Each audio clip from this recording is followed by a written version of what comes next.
each of your day to fill music with on Smooth Jazz, Florida.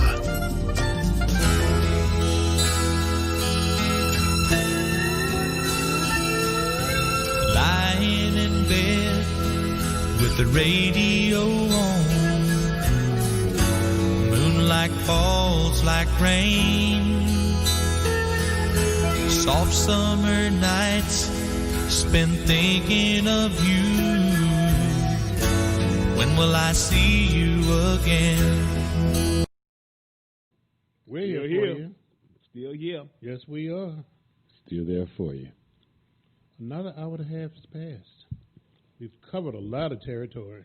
Too much. We started out thick and needing some tempo, and we chilled out with a little Tupac and John B. Yeah. What more can you ask for? We started with Jonas Brothers? No, Lyle. Lyle Love It. We started with Lyle Love It. We've been everywhere. Been all over the place. We guarantee that at least through the show you'll find one song that you like. And probably two or three that you don't. More than that. It's more than three that I didn't like today, but, you know, one of them was my own. One of them you actually picked. You wouldn't let me play the Jonas Brothers. And I had some Ed Sheeran lined up, but, you know, another day. Yeah. Another day. Did you say something about independent projects? I think they would really fit there. You could do a whole Jonas Brothers set. Yeah. Yeah, you could, all by yourself. I'm sure there will be some people with me. Yeah. I'm sure. Live365.com. Live365 app. BlackTalkRadio.com. Thank you, Scotty. Thank you, Scotty. Thank you, Richmond Scotty. Soul Radio Network. Preston Brown, we got to get him back in the house. Famous Preston Brown. Famous soul food. Famous car lot. And working on a ministry from what I understand. Yes, he is. All right. Well, the time has come. When I kind of think that this is a ministry. The time has come when we must go. So you all need to respond. Certainly isn't going to be a superpower. We have to be politically more engaged than we've ever been before to stop this New World Order takeover. But we also have to understand that we have to reach out to God and pray and ask for God's intervention. And we also have to be physically prepared for what's happening. If you don't have a firearm and don't know how to use it, don't have ammo, you really should get some. And you really should get high-quality storable foods and water filtration systems. And in those two departments, water filtration and storable food, we have the highest quality at the best price you're going to find anywhere. I would suggest now you get storable food today. Only takes about 4 weeks to ship it out to you. So many others are sold out, but InfoWarsStore.com has it and is ready to ship it to you. The New World Order social engineers are all on record that their entire program is about domesticating us, dumbing us down, and making it to where we are not self-sufficient. During the Great Depression in the 1920s, it's estimated by major universities that around 7 million Americans starved to death from malnutrition or died from diseases because their immune systems were run down. Now, back then we were 90% rural and almost everybody was self-sufficient. Now we're 90% urban, and of the 10% that are rural, it's estimated that less than half of those are actually self-sufficient. We are sitting on top of a time bomb. We have been domesticated. I know how to skin a buck and run a trot line, but I don't know 1/100th of what my grandfather knew. I don't know 1/20th what my dad knew. And quite frankly, I've dropped the ball. My children are city slickers. They know how to shoot a gun, change a tire. That's about it. We need to get back to the land, back to self-sufficiency, and back to being prepared. And the way to start, ladies and gentlemen, is having friends and family with a bug-out plan if there is a total collapse, and water filtration, and food to last you at least a few months. And the food we have is very high quality. It's in great containers that are great to be mobile. They have wide selection, special diets, you name it. It's the best price you're going to find for quality food like this. And most importantly, all the other big companies have become fly-by-night. They only keep a little bit of food on hand, and it's low quality, it's overpriced, if they even have it. And they'll lie to you and say, oh, we ship in 2 weeks. They're not. They're still shipping in 6 to 8 weeks if you can find it. But our sponsor that we've been partnered with for 11 years, My Patriot, has the food, has 4 plants in the United States, several sub-plants, and a lot of their food shipped out within 2 weeks, but on average, it's about 4. But you need to get the orders in now in the lull before the storm. I told you lockdown 2 was coming. I told you they're going to have new versions of the virus. The New World Order is making its move. Whether Trump loses or wins, things are just going to get more crazy, and this food lasts 25 years inside the containers. So it's something you can hide, something you can bury, something you know is an ace in the hole for you and your family in the future. And the little bit of profit that comes in funds the InfoWar to continue to warn the people.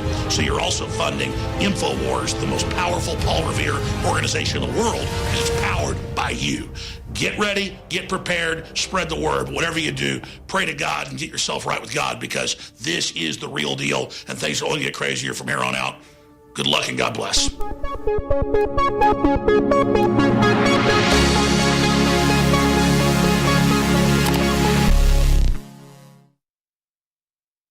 Leading a frontal assault on the lies of the New World Order, it's Alex Jones.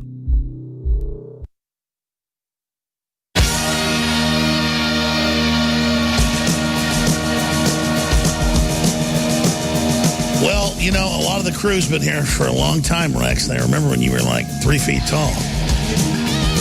Turn his mic on. And now, here you are with us. And you've been going out doing reporting for InfoWars, but you've started your own Dr. Silence site. Tell us about that. I have. I've started Dr. Silence. My goal with this new project is I really want to show you an unbiased form of what the left is really standing for. I'm not here to ask leading questions. I'm here to let them talk and expose themselves, because that's when I feel you get the best content. And man, I went out to this student-led BLM protest last weekend, and holy Toledo, these people are nuts. We even captured footage of a kind of like a troll creature there. Is there footage of the goblin we're about to see? There's footage of the goblin you're going to see in the last few seconds of the report. So you have this idea for Dr. Silence, I guess, to cover censorship, right? Yeah, exactly. So the whole theme of Dr. Silence is conservative voices have been silenced, moderate voices have been silenced. It's only the radical left that's allowed to talk. So I'm going to play by their rules. I'm going to let the radical left talk. I'm going to put a microphone in their face and ask them what they stand for. And when you ask them what they stand for, they tell you. They're not ashamed of it. They're not ashamed of it. I mean, in the protests, they're shouting, "We are socialists. We are socialists. We want universal health care. We want to end the police. We want the abolition of police. We want the abolition of prisons." These people are crazy, and they just don't know it. And they're willing to share it with you, which is what makes it so great. Dr. Silence, YouTube and Twitter, go follow it. It's very important that you do. We're going to be putting out a lot of weekly content every week, and I'm really going to show you who these people are. Well, you did a good job. I mean, there's like a 20-minute video, right? Yeah, there's a 20-minute video, and then there's a 4-minute and 30-second highlight reel that we're going to play today.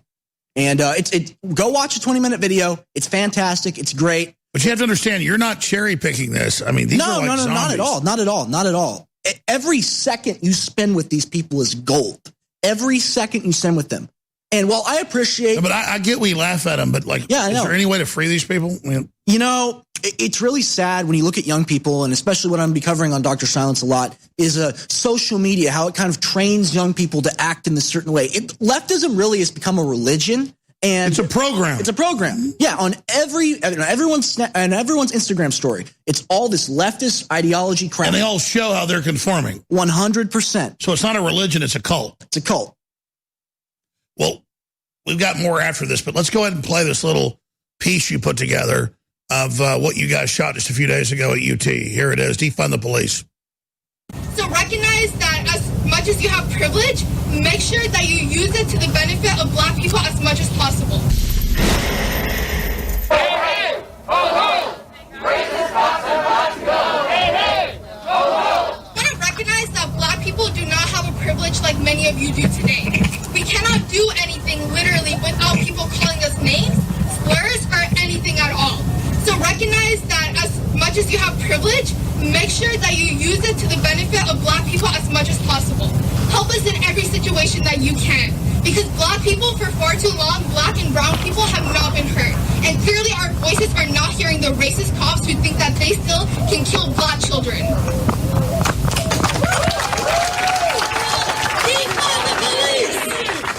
What's your opinion on property rights, stuff like that? I think property is a form of theft, in all honesty. The idea of private property rights is obviously a Western colonial invention. So there's historical basis to prove that societies don't need to be structured around private property rights. I view property as something that should be collectively owned by the people, not necessarily something that should be owned by a state. I think state owning property is a very dangerous practice, and any form of property should be held by social institutions controlled by people and workers, especially. So in my mind, a world void of private property rights, it would essentially be a sort of planned economy, except there would be a variety of institutions controlled by the different people who compose an economy.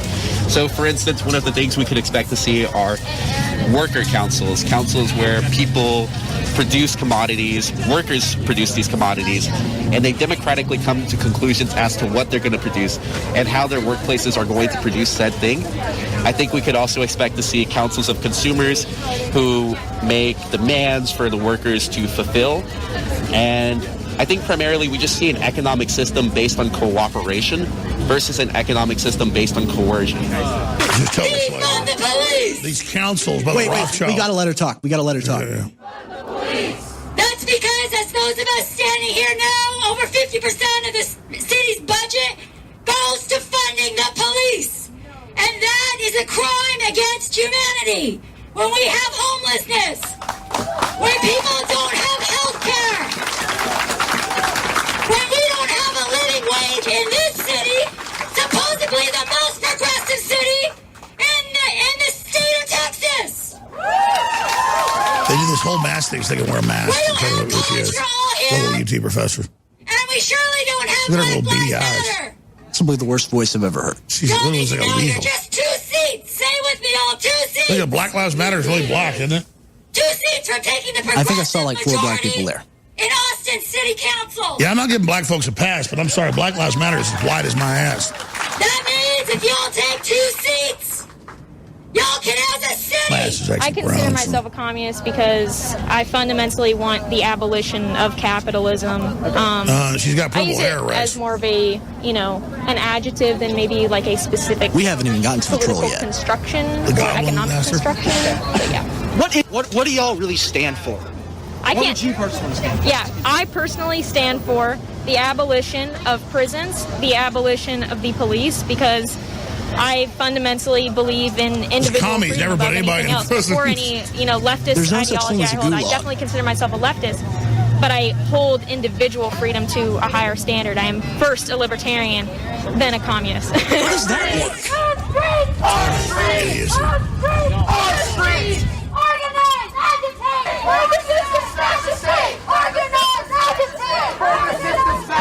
About to go to the battle slug. I like the purple hair. I don't even care they have purple hair, but it's like, why have purple hair? Look at this guy.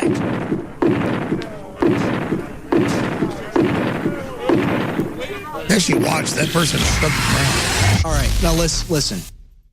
Listen, I swear to God, I am not exaggerating. I'm not lying. If you're an InfoWars fan, you know who Rob Dew is. Rob Dew's about 6'3". This guy's probably an inch shorter than Rob Dew, probably weighed about 450. Not exaggerating. The camera does not do him justice. I got a bunch of other angles of him. I'm going to put out a montage soon. This guy is the battle slug. He had an Antifa tattoo on his forearm, purple teal hair. I mean, you couldn't create a more stereotypical character.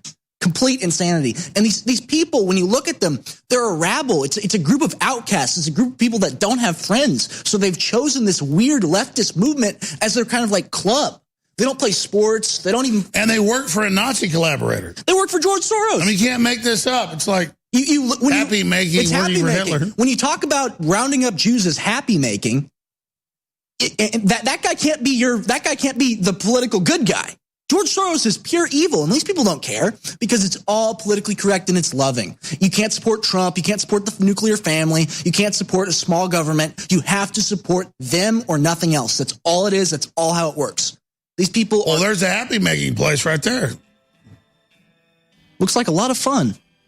You can't make this up. You really can't. You can't. It's the truth is stranger than fiction. And no, I agree. I'm like, what the hell? It's depressing for me because these people are my peers. I personally, the black kid in the video, I know him from a school I went to, middle school. We recently, exactly. Yeah. We're not happy these people are so retarded. Yeah, it's sad. It's stay there. Hold on, we gotta go to break. We're not having pleasure about this. Hi. What are champions made of?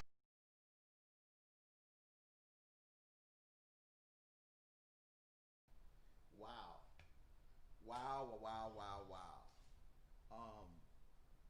Hopefully you guys can actually hear me. Hopefully I'm coming in pretty good. Oh man, so much to do, so little time. Well, I'm going to kind of say it like this. I hope that everybody really understands what they're witnessing. And what I mean by that is, see, a lot of people are looking at these things through rose-colored glasses. I actually was, and I still am going to be doing trustee training, but this information was brought to me earlier today during Talim and Jumar earlier today, and it was interesting to expound in that narrative. See, politically and economically, there's a lot of information that a lot of people don't have. And though they are emotionally correct, they are financially and I mean the best way I can say it, they're emotionally correct, commercially wrong. And when you're emotionally correct, commercially wrong, you literally come across as someone who is incompetent. And I'm not going to go into a black and white. I'm just going to say educated, uneducated. Ignorance is just a lack of information. Your refusal to use the information, now that's a whole nother level and a whole nother conversation. It's ironic that a lot of people really don't understand what's really going on, and they have such short-term memory. Like I said, there's a lot of people that are emotionally correct, commercially wrong. But without further ado, I'm going to give you something to definitely build on and see from a different perspective. We're going to talk a little bit about accounting. We're going to talk about, the actual tax day. I'm going to go through a lot of different stuff.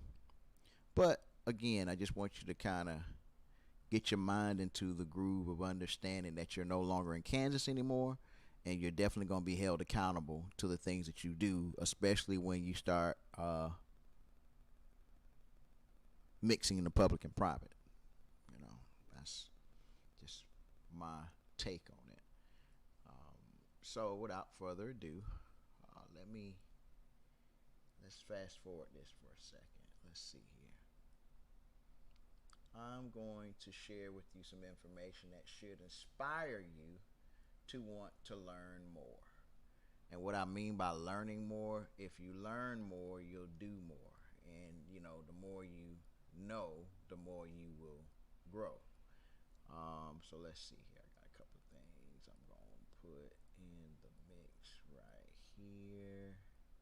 Let's go here. Yeah, here we go. Right about now.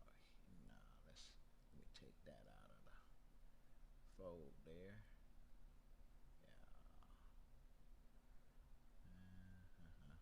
Let's try.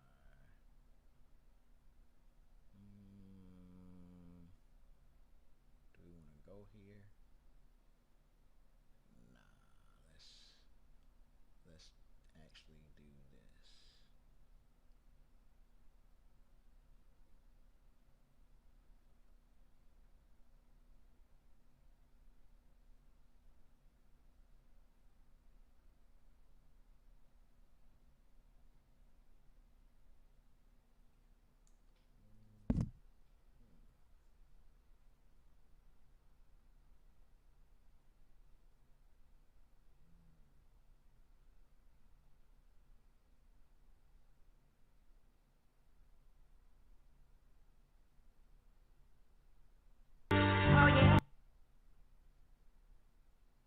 is a must. You're going to get a bunch of free info at no charge. We got the education tab, Trust Primer, Trust Series, as well as the Foundation Passport No Social with Chris L. Part 1 and 2. Check that out on the education tab at welcometothefoundation.com. You can also book a consultation as well as make a donation at welcometothefoundation.com. So you are invited. I would like to say peace to all the listeners, all the live listeners, all the live callers, all the live internet listeners, all the archive listeners, all the podcast listeners, all the MP3 listeners. However you checking out the show, I would like to say peace to you. I also want to say peace to all the trustees in Trustee Training. Salute, as well as all those investing in their private education. I also want to say peace to anyone that we have done business with in the private, anyone who has sent an email, a current event, or well wishes, as well as anyone who's otherwise added to the foundation. You know, definitely want to shout you out. Definitely want to say peace. So we're gonna jump in here. Let's Greetings. You know, straight into You are current now events, tuned into y'all. the vault. Trust Christian, know nothing, control everything. We just want to thank you for tuning in live or listening to replay. It's always appreciated. We get a ton of people that reach out via email at Christian@TrustChristian. So we just always appreciate everyone that reaches out. This is the vault, episode 215, dealing with cashless society. And so we definitely have to talk about this, ladies and gentlemen, because we do get consultations, people that ask us about these things. And just if you're not aware, feel free to shoot out a topic over to the vault. We're always sourcing content, whether it's from trustees or whether it's from actual consultations. This is our way to give back, so you don't have to. People say pay price to action, but there is a pay price to action, whether you're investing your time or whether you're investing your money. And obviously the vault is going to always show high levels of appreciation for everyone that comes through and lends your ear, lends your heart, lends your time, lends your money, any of those things. We respect that, and we always appreciate that. And if you don't know, we do appreciate that, listening to the vault and moving forward, whether it's with consultation or trustee training. This is what this program is all about. It is to ensure families are moving in capacities that they obviously want to be in, and as well moving in capacities where they feel that they actually are preserving their family in a proper fashion and not having a complete public education. There are people that are demanding a private education right now, what will be considered an alternative education. It is an international education. It's pretty much a contract education because, ladies and gentlemen, we're dealing in contracts. So we definitely wanted to talk about this episode today, which is dealing with cashless society. And so many people have come to the vault for years and asked about this term specifically more in the past few years. The 18 wave, 2018, 2019, where you saw Bitcoin has, or we don't need to isolate any particular coin, but that's one of the front runners, or any of these cryptocurrencies or anything of that nature. We do see a large population that has a huge interest in this. They are very excited about this form of payment, this form of transaction, especially dealing with a bunch of techies, a bunch of younger people in this sector where they are looking to literally what they call break free of the chains of what will be considered central banking. But how is it, we can start out the episode, cashless society, how is it that the banks are invested in these things at this point? Literally, when the market was falling, the banks were investing in the technology. So how is it decentralized? People are utilizing these technologies because it's just that. It's a technology. It's something that allows these banks and or any enterprise utilize what people would consider called smart contracts. You can look up that term, is an actual term. They're trying to use higher level of security, higher level of encryption, because they want data to be protected. See, when transactions are done all the time, this is how you say, well, how did $2 trillion just vanish out of the government's hands? First of all, you're the government. How did the money vanish out of your hands, out of everybody's hands? But they did. Billions of dollars are lost You all can look up trillions of dollars lost by the government.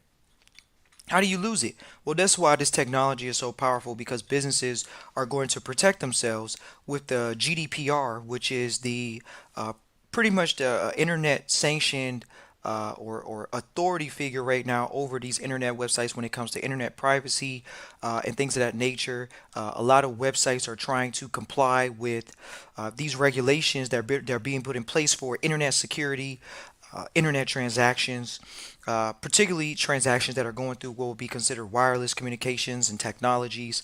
And so you're seeing a shift in people wanting to be more sophisticated with the technology and more secure in their transactions. When you hear banks literally creating phantom accounts, people want to know what's going on. And so the ledgering will not be fudged as people would like for it to be, because they know that the books are being cooked.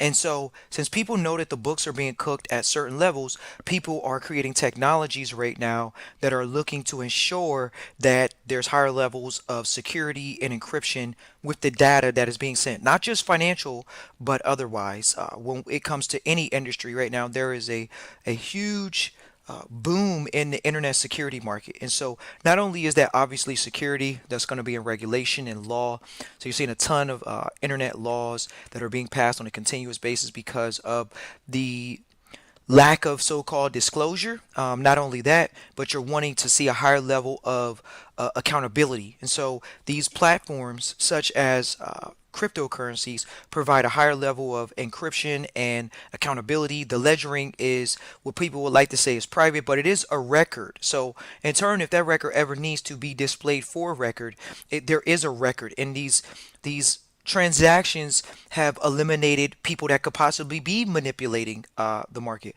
But how is that the case when banks have already bought the cryptos, the ones that people think went down? They think that they just got wiped out of a wealth transfer. They did. They got wiped out of a wealth transfer. They lost their position because the market has just been flooded, period. It's been flooded. And so what do you do when it's high? You sell. Ladies and gentlemen, all of them are not back at their lows. They've incrementally climbed up. Just like everything does. Nothing just completely falls and nothing just completely goes up. So there's things called market cycles. Well, you all remember the internet if you're old enough. Of course, there's millennials that listen that don't remember the internet bust in 2000, 20 years ago now. But there was an internet bust. There was a dot-com bust in 2000.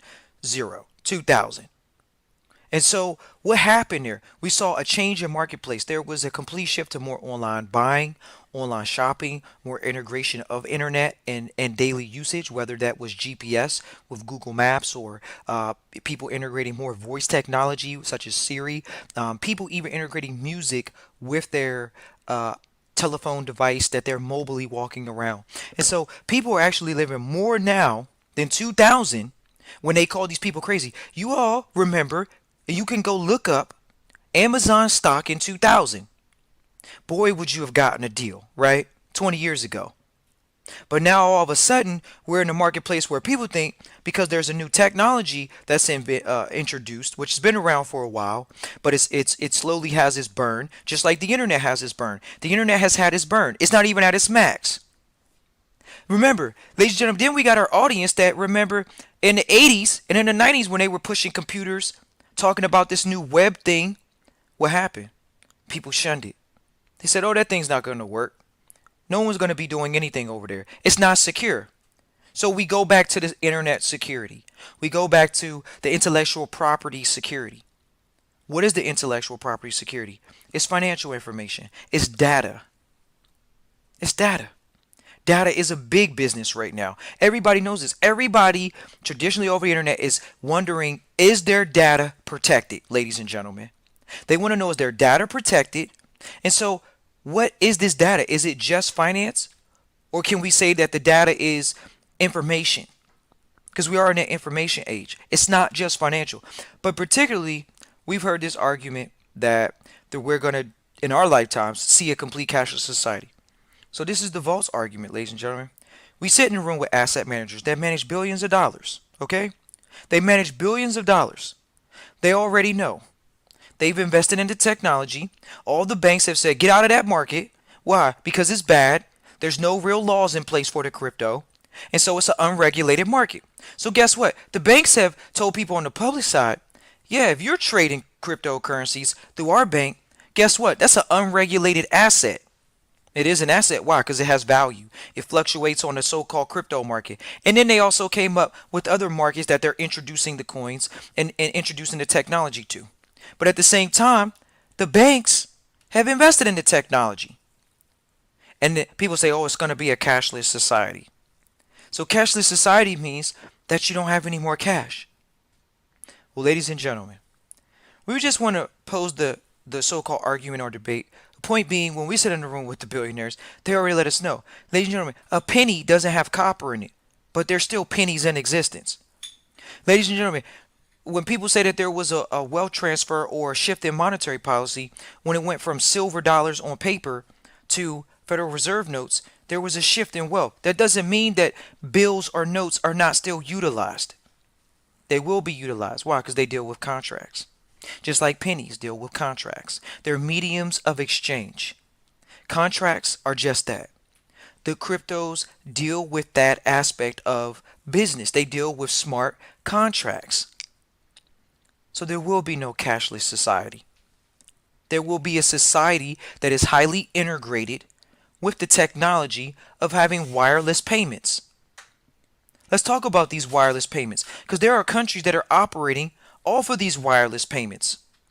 We have countries such as India that is a predominant user of crypto wireless exchanges. These crypto exchanges going from one coin to the next coin.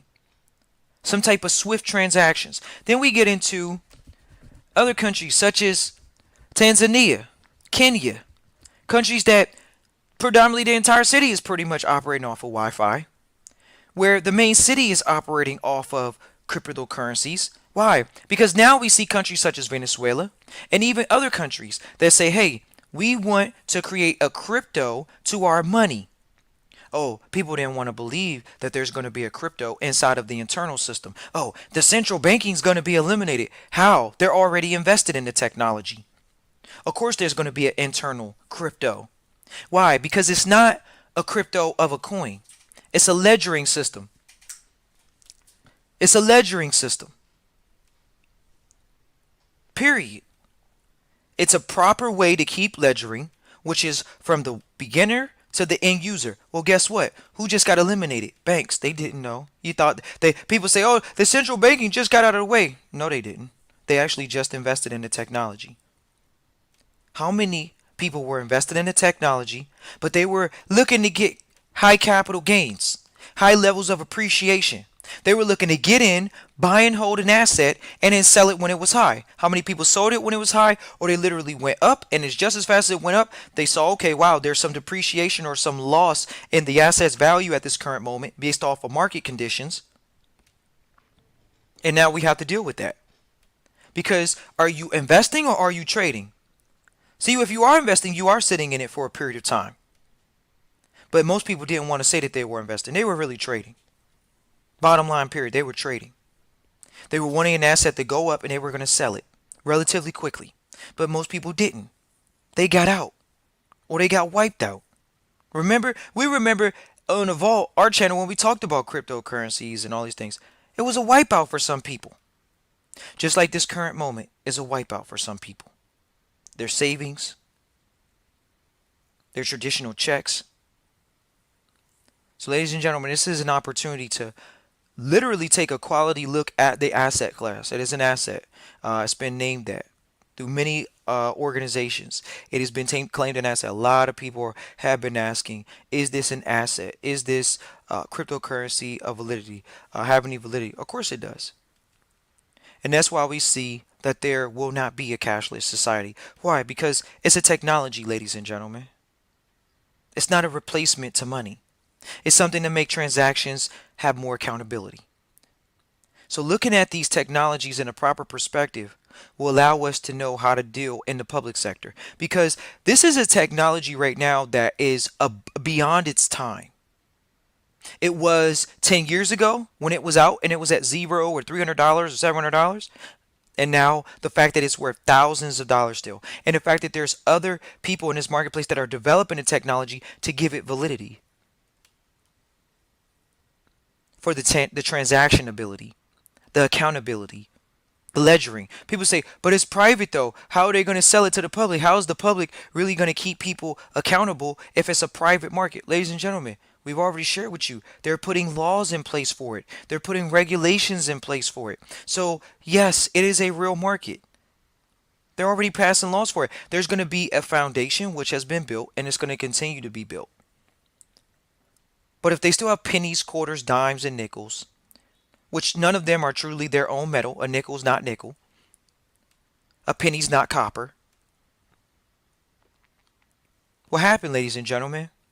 That's called a wealth transfer. And when people don't have the proper financial education, they fall into the trap of not knowing what's the difference between a real asset and a paper asset. Oh no, there's no such thing as money. Right, there are things called paper assets. The house that you're living in, if you don't have any money, you can't live in it. Oh, no, that's not true. Sure, we hear this all the time. And the ones that believe that don't have anything. But when we sit around asset managers that have capital, that have these paper assets, that are trading these so-called smart contracts, we see that there will be no such thing as a cashless society. There will be an improved society with higher levels of accountability in particularly the financial sector. But the best part about it is this technology, that crypto technology, is so dynamic. There is a new DT which is called a disruptive technology. That's why it was imploded. It wasn't exploded. It wasn't destroyed because the market is not gone. People saw a high and then they saw a new low, but it's not at the lows anymore. It's eased its way back up. Maybe not to its previous highs yet, but didn't we just see that in the stock market on the public side? The market took one of its biggest dips. Oh, they call for a recession. Oh, they call for a depression. Ladies and gentlemen, the stock market still today in 7/14/2020 is at an all-time high, ladies and gentlemen. What cashless society? People are paying for things utilizing money and paper, assets. They're being traded. People are exchanging their energy through paper assets, not just through electronic Swift pays. It should be a very exciting moment in history for technology, and in particular money and cash and transactions.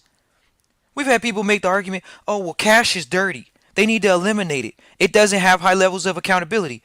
Ladies and gentlemen, are you not aware that they burn money after it goes through circulation? See, money is living just like us. Currency is living just like us. It has a serial number, just like humans have social security numbers, or whatever country you're in, you have some number. See, they track you through numbers. So what difference does it make if it's cashless or not? All it is just numbers on a screen now. But they didn't replace money. Why? Ladies and gentlemen, didn't they have coinage hundreds and thousands of years ago? Not hundreds of thousands, but 100 years ago, 200 years ago, 300 years ago. Didn't they have coins, hard tangible medium of exchange 1,000 years ago? They have this on record. They have these things recorded. People would say there's no such thing as money. How? They had money utilizing real coins. Okay. People have evolved. Ladies and gentlemen, are you not aware that there are over the world has grew 5 billion people in 100 years? 5 billion people, minimum 4 billion people. So utilizing the thing that they try to say is scarce, which are called precious metals. Why do you think they're called precious? It's because they're in limited supply. Why? The easiest way to do it is we're just going to print money now. Didn't the previous historic communities print money? Yes. They went from hard coin to start a society. Why? Because hard, tangible assets create a society. That's why when people say, oh, the United States left the gold standard. How did they leave the gold standard? And you can purchase gold and silver right now with money. What's not backing it? Ladies and gentlemen, are you not familiar with the United States Mint printing gold and silver? This is the doofus test. Not letting someone claim something that you're not able to fact check. You can fact check that. The United States Mint prints gold and silver. Just because someone came on the news and told you that something is scarce doesn't mean that they're still not digging it up out the ground. So once again, yes, there is hard tangible asset, money, gold and silver. But what happened to the cash? The cash is a lighter medium of exchange. Obviously, gold and silver is going to be heavy if you're carrying a ton of it. So an easier medium of exchange was what they did with contracts. They made easier system of transactions. Not only did they have a medium and system of transactions, they have serial numbers on these things. Every bill has a serial number on it. Oh no, they're not keeping track of it. That's been the issue. How well has tracking been? Well, when you're utilizing paper technology for transacting, ledgering, bookkeeping, people can say, hey, you erased that because you did it in pencil. Well, you did it in pen. So they wanted to leave that system. It's a group consensus. Everybody wants more security, correct? So they went to an online system. We can track it. Oh, people thought that was the slick move. People said they would never put their credit card online when the internet first came out, ladies and gentlemen. Maybe there's so many younglings that listen that they don't know that people would say such a thing out their mouth. But people said, I will never put my credit card online because I don't trust it. This is the previous generation. Oh, okay. Now people are screaming, oh, money's going to go away. There's going to be no more paper in society. Ladies and gentlemen, they still got pennies. They don't have copper in them, but they still have pennies. The United States still prints gold and silver. So where's the truth coming from? It's coming from you fact checking. Fact checking says that yes, is the transacting system that is being created through crypto technology, through ledgering, which it is, ledgering through words and through numbers, tracking. They're putting hard security in place. You're seeing hard security come in place right now, which is incredible. This technology is revolutionizing. Literally, it was like the fast kid that just showed up in a neighborhood. They're faster than everybody else. And that's what the technology was. It was so fast that somebody just knocked the kid off their bike. They got tired of seeing that kid go fast and do tricks. Somebody got mad and they said, hey, we're going to knock that kid off the bike. We're going to make sure that this market is not available right now. You hear so many elite or so-called wealthy individuals say, that's a piece of trash market. It's nothing. It's trash. It's garbage. Ladies and gentlemen, if it has no validity, can you trade your dollar bills like they can trade their dollar bills and get what's considered that asset? Yes, they can. Well, if something doesn't work, that means it doesn't work. Clearly it works. You can actually trade out an exchange in a position. Well, guess what? The same banks that told you that it's illegal to do that because of regulation right now, they actually bought the technology right in front of your face. You didn't hear about Bank of America or all these other major companies that said they don't believe in the cryptocurrency, but then they also had crypto conversations when the market was booming, when the market was busting. They were having conversations with these people. How to implement their ledgering system to have higher levels of accountability in the companies. There will be no cashless society. There will be an evolved society. There's no need to fear doom and gloom. There's a society that says, get your money. Get your money. That's what the society is saying right now. And this is a massive opportunity for investment and growth. And doing your due diligence always provides that. So appreciate everybody for tuning in live or listening to replay. We don't have any issue with the argument or the debate of, oh, is crypto a cleaner way of doing business? Clearly it is. It's more efficient. Of course, it can replace money. When we say replace money, it's a very broad stroke. But will it introduce more seamless and wireless transactions? Yes, it is. Think about how many people are online shopping right now. It's nothing for anybody to just go into Amazon and say, okay, Amazon has a internal currency called crypto. Ladies and gentlemen, if you're not aware, Facebook wanted to create its own coin, Libra. If you really believe that Facebook is still not developing Libra, people are sadly mistaken. Yes, they've been blocked. Why? Through regulation. But there's still a market there. There are countries operating off this technology. There are countries. We've heard countries say we're ready to go into a position where we can use this type of technology for assets internally in our country and rebuild our currency back off of hard tangible assets and quality bookkeeping. Oh, really? Okay.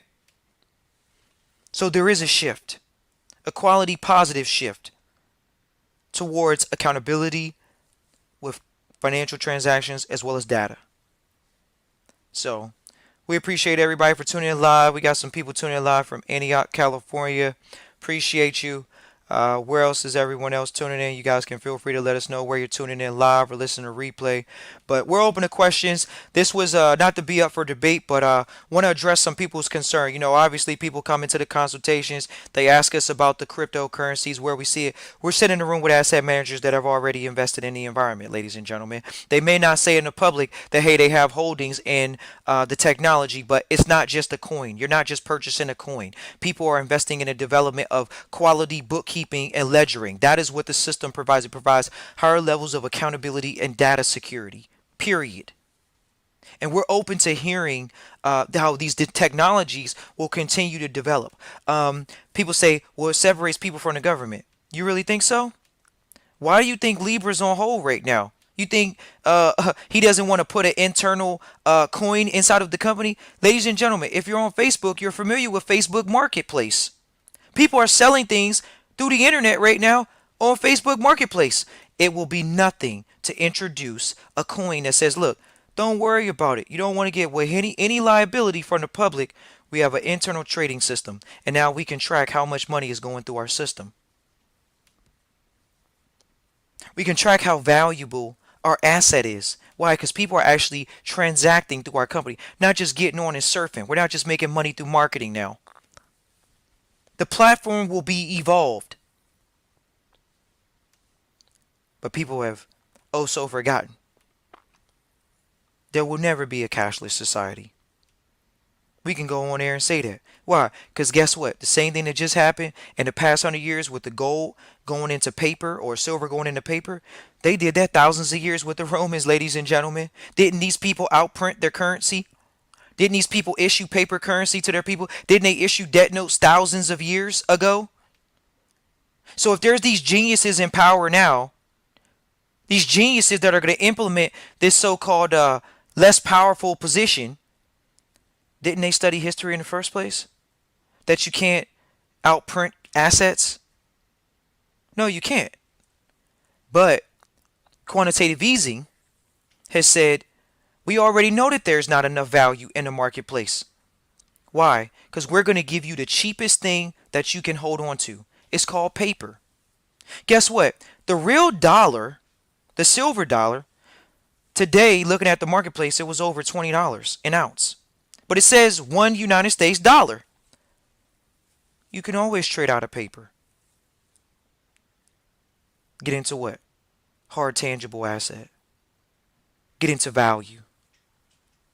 Oh no, but you want to go to the cashless, right? Yeah, because that makes everything easier. But what happened to holding hard tangible assets? Okay, we're going to leave that alone. Because people want it to be cashless. Do you hear the social programming for people? We want it to be cashless. You hear people okay with it. But what happened to the real money that everybody wants to talk about? The gold, the silver, the precious metals, the collectible art, the diamonds, the things that when you trade into has hard tangible value. Something that you can go into another jurisdiction and you're not going to lose. Something that's not completely debased by inflation.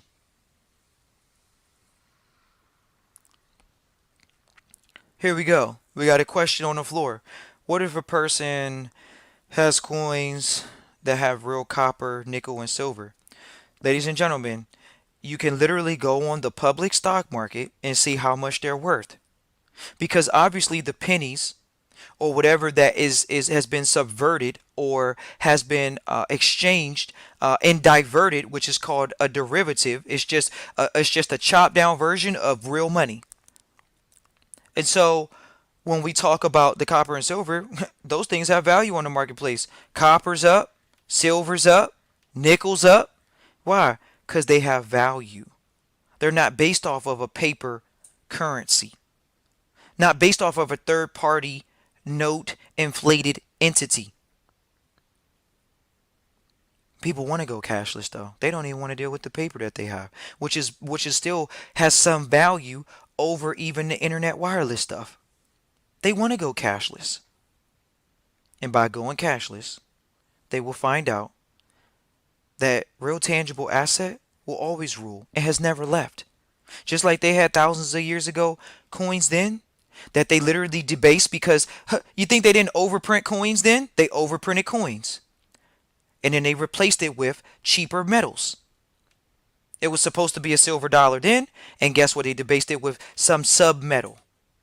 And then they lost their height of their society. Well, where are we at today? Most countries are not going to go back into repatriation of gold and silver. We may see places that want to do that. But this is why they won't go into that. Because we know who's in control of the world, whether you know it or not. Who's in control of the world is the IMF, the International Bank of Settlements, International Sovereign Wealth Funds. These are people that have said, okay, not only are we not going to just hold cash, we're going to create conglomerates. We are going to come together in families, in countries.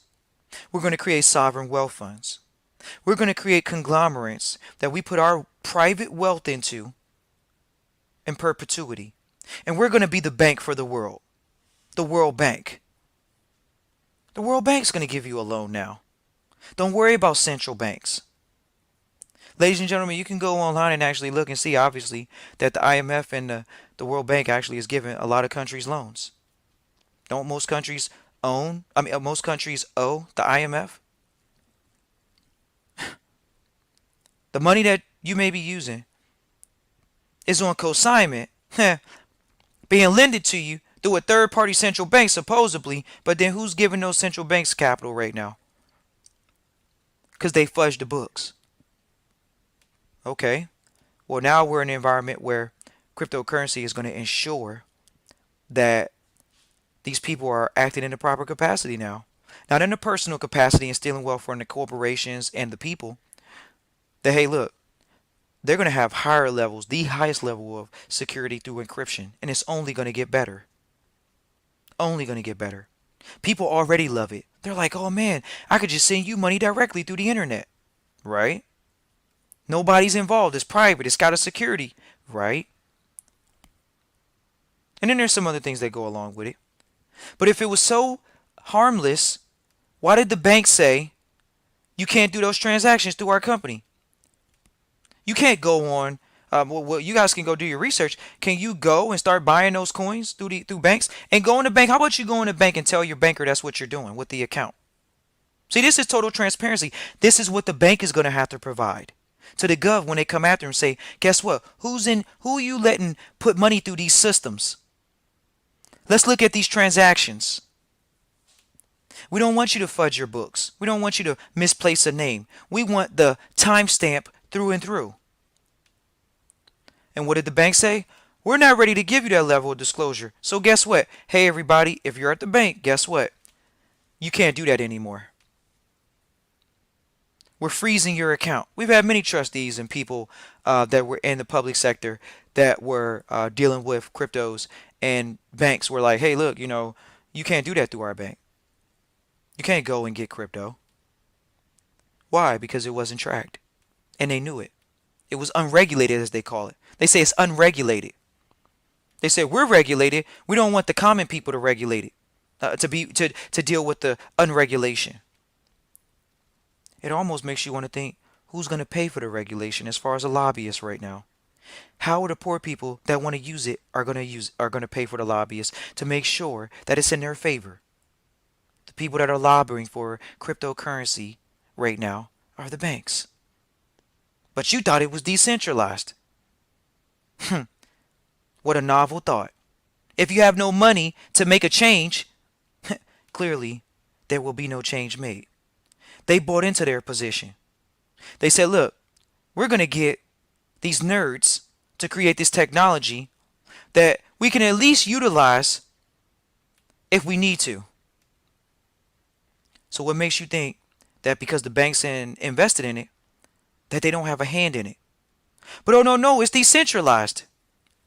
Ladies and gentlemen, who controls the media? The banks. Of course they put a message out. Don't buy that stuff. It's unregulated. We're not in that environment. We're going to tell the gov we're not in that environment. But then you see all their CEOs come on TV and say, well, we want to at least look at this technology and integrate this technology into our system. Oh, wow.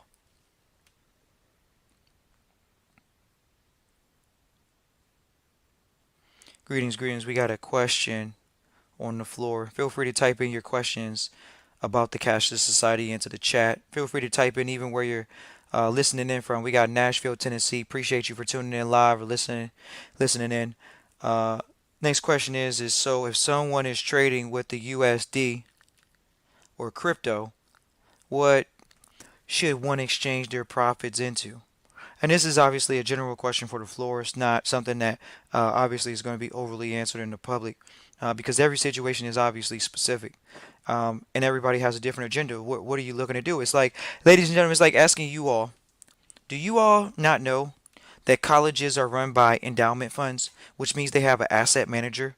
What makes you all think that the asset managers, these smart young techies, or these older gentlemen and women that are investing, literally they're investors, professional investors, they're investing from a professional position, and you think that they don't have an eye for crypto? Ladies and gentlemen, Harvard actually has a cryptocurrency class. What makes you think that they're not investing in it? So there are nonprofit organizations such as colleges. If you didn't know, they're nonprofit organizations. They're schools. It's charity. Colleges have already came out and said, we don't even need people to pay us to come to our school. We could cover everyone that comes to our school just in numbers every year through our endowment fund. But most people don't know how to get those funds. But they do. They're grants. They come from the endowments that set up the school. So it's a very interesting system. But to the question at hand, which is when we talk about the exchange, clearly you're talking about, once again, your agenda. Where are you looking to put it into? Are you looking to put it in a profitable position? Are you looking to put it in a non-profitable position? What makes you think that charities don't hold assets? People are growing things from a charitable position. So when you say, where do you put it? Some people already have it in that position. They don't need to put it anywhere. It's already going from a tax-exempt charitable position. That's what the hospital is doing. That's what the local library is doing to keep books coming in there. The local people are going to the free library to get books. They don't pay to rent books. What makes you think that the library is not going to go check out in crypto technology and integrate it into their library system so they can keep better track of the books? Once again, we've already reported and talked about the fact that it is a ledgering system. It's accountability system. People's books are the books are rented out through numbers, accounting. They're accounting for where the books are going. So when we talk about where you should put it, we could give you the doofus advice and say, go talk to your financial advisor. What are the financial advisors in the marketplace saying right now about crypto? Oh man, that's a volatile market. Don't they always like to use that famous word, volatile? It's volatile out there. If you only knew what volatility was, ladies and gentlemen, on the private side, that means opportunity. It's unfortunate that people on the public side are scared of volatility. Why? Because when you have a lack of a financial education, then of course you're going to be scared. There's financial instruments and financial information that people that don't make under $250,000, they don't have access to. Unless you're sitting in those rooms with high net worth individuals. And they're telling you what they're investing in. They're telling you what the deals that they're looking for. Appreciate the Bay Area and California for tuning in live. But there's no such thing as the cashless society. Please don't fall into the black hole of not trying to make any money and actually invest in a quality market, which the banks, you got to follow the money, ladies and gentlemen. Who's investing in this technology? Who's holding it up? If the so-called common man is not holding it up, who's holding it up? The banks. Is this how everything will be chipped and tracked? Everything is currency completely. And so when we get into an environment of tracking, once again, we're in an environment where people want this. This is the whole, hey, I want to shop online. I don't want to pull out my credit card. Why do I need to pull out my credit card? I already have my profile saved on Google. Remember how you shop on Google and ask you, do you want to save your credit card? Well, yeah, okay. Well, when you walk into Amazon, when you walk into Whole Foods, since Whole Foods is owned by Amazon, and when you walk in there, you say, do you have a Prime account? Your Prime account has your credit card. Why do you need to pull out your credit card now? Cashless society. Oh, really? Now, what makes you think that Amazon or any major corporation, for at least the next 50 years to 100 years, because remember, it takes a while for them to debase the currency. What makes you think, and the companies aren't the ones doing it, because we've already reported that Apple is getting money back from people's cell phones that has gold and silver in it. They already have recycle programs. So, what makes somebody think you're going to walk into a company and they're going to say, we're refusing your cash. We're refusing your pennies and your quarters.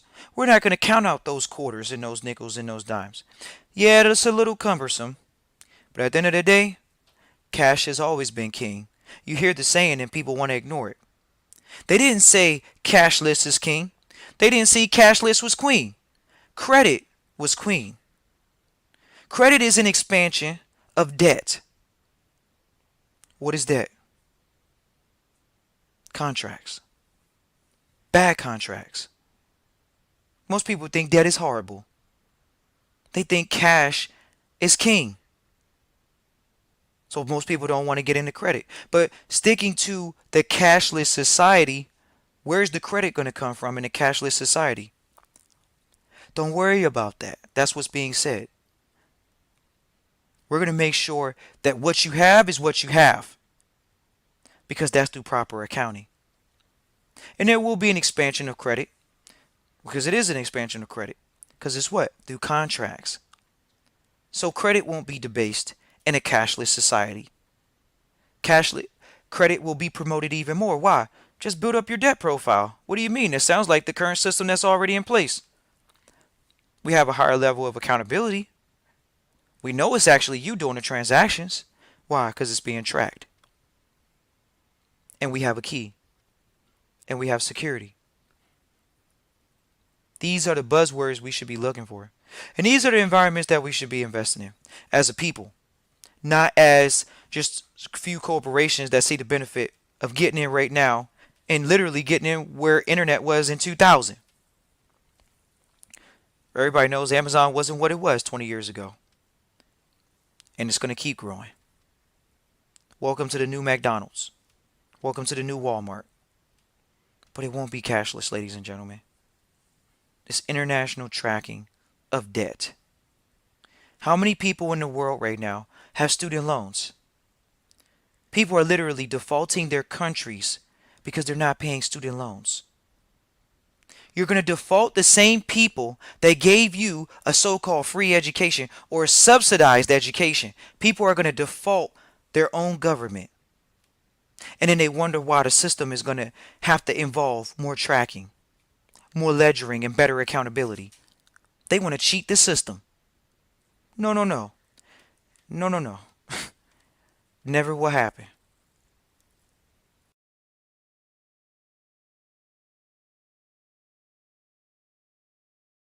I'm going to share something with everyone that you may not be clear on.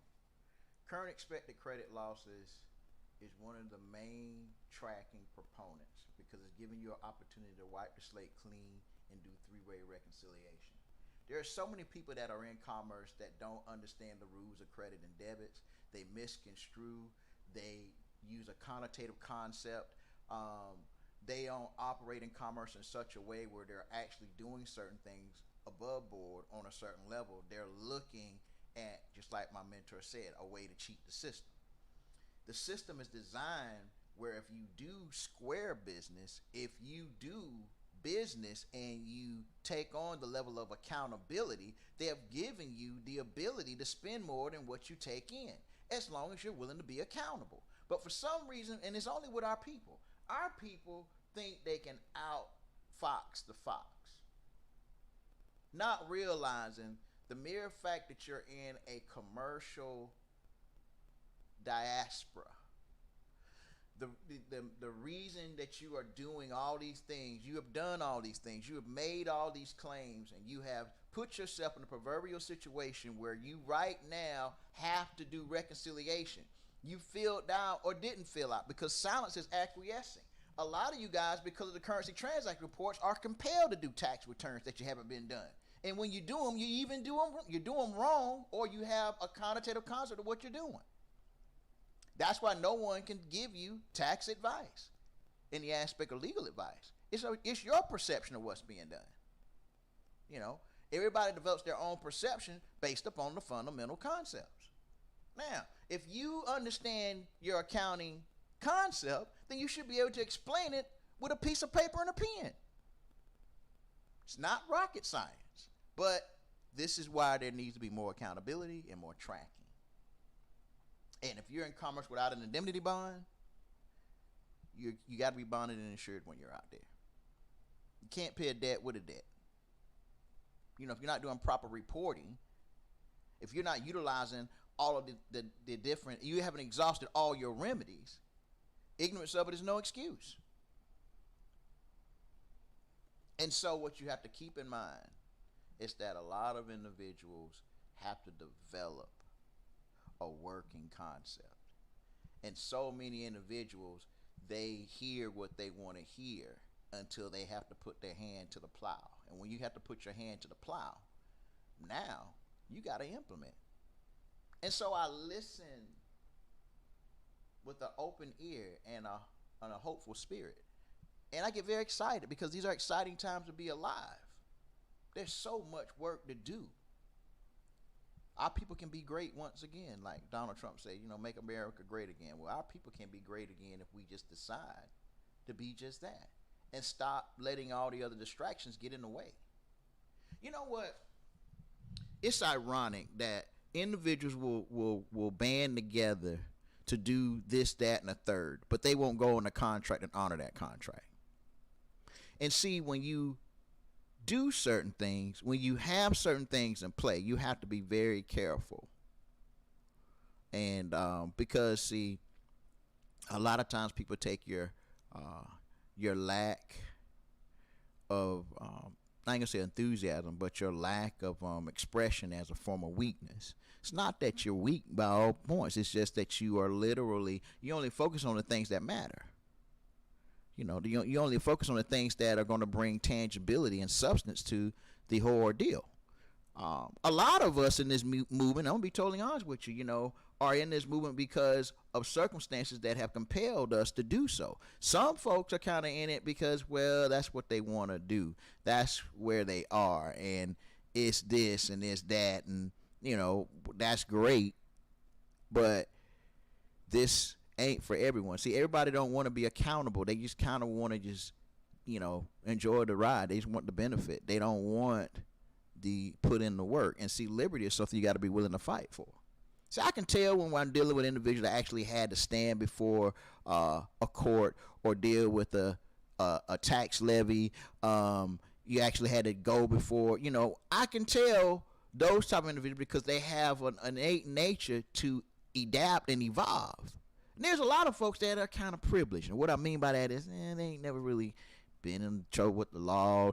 You know, they believe that, you know, what they see on TV is right. And these people will be messing with you if you wasn't doing something. And there's nothing wrong with that, you know, because it's the stereotyping. It's these individuals that you're going to have the most problems with when you have developed a knowledge of self. Like, I'll give you an example. A lot of people who don't understand this information, they will associate a person's criminal background as, well, you shouldn't deal with this particular individual because they got a criminal background. So let me explain something to you. 80% of Congress is convicted felons, but you still show up and vote for those bozos. I'm just saying, the talking heads you deal with, good, you know, I'm just saying, but you don't want to have that argument. You want to judge a book by its cover. And you want to make statements that ain't been substantiated.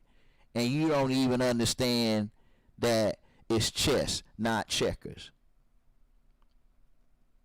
You can't even tell me what you did in the last 24 to 48 hours, whether you was considered a tax fugitive, you dealt with contraband, or any of that other stuff. And then you expect someone to be sympathetic when now they're coming for you, Chuck. You know, now you got a deal. You know, but in the same breath, there's a lot of people who just didn't have the right information.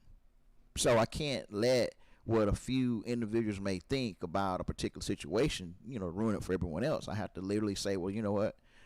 My experience is different. I believe everyone has an opportunity and a chance. I don't care what the paperwork said about who shot John and who did this. Look, I understand that there's stuff in the public that ain't true. I'm a living example of that. And so it's until my experience changed that's going to develop how I deal and react with individuals. I give everybody the benefit of the doubt.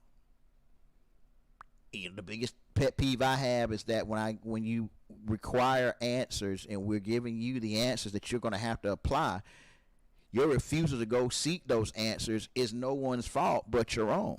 You got to take some responsibility, but maybe in your entire life you've never been that type of a responsible person. Well, if something's happening in your life that's requiring you to be responsible, then maybe you might need to be the change you want to see. See, accounting is one of those things that you're going to have to now do. You're going to have to do it. You know, and again, you're going to have to do it where it makes sense to you.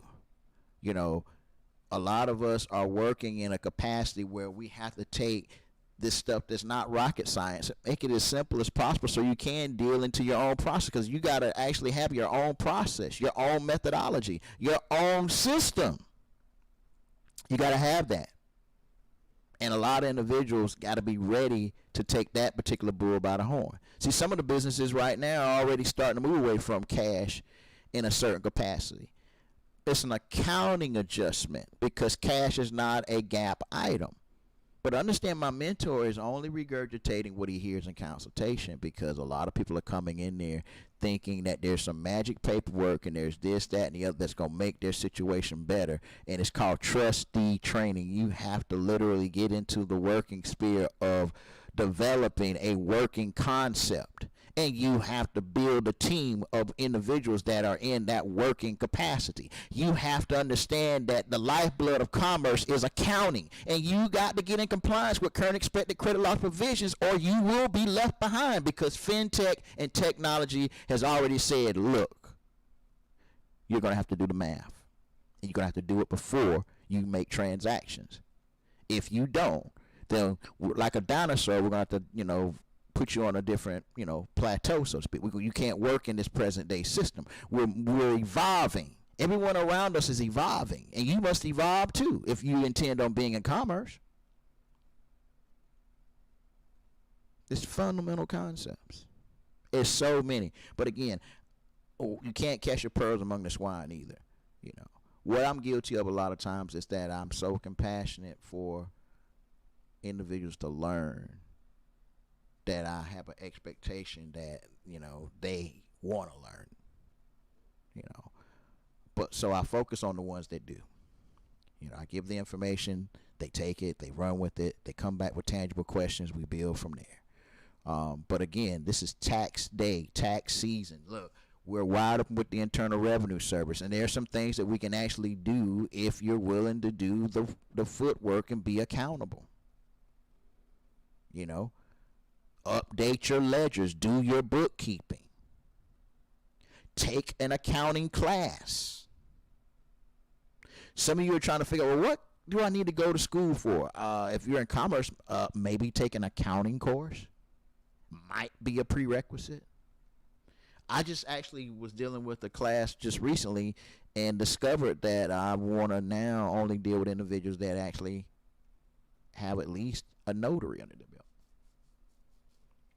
because it makes the dissemination of information easier. It's not that I can't deal with anyone that is not in that level. It's just there's certain information I really don't want to disclose if you're not in a position to benefit from it. It makes no sense. You gotta literally, a lot of this administrative process is under secured party creditor, which do work. You need a notary to execute. I mean, there's people that's doing paperwork right now that and they're talking about, well, this doesn't work or it haven't. It's because you're doing it. You're not working with a notary, or at least a competent one. You know, but you know, truth is not up for debate. I'm not here to argue the truth. I mean, there's a lot of people that are doing a lot of things that they got no business doing because they don't know no better. But when you know better and you still do those things, then that's different. But hey, it is Friday, Good Friday. Happy holiday for all my mowers out there. Man, I feel good. Matter of fact, I feel so good. We're going to do a special broadcast because I want to see if who's out there got any questions. I want to see if anyone is on, has any, question that they want to get answered, this, that, and so forth. So I will be on Blog Talk in the next 5 to 10 minutes. Keep listening, because if you listen long enough, you just might learn something.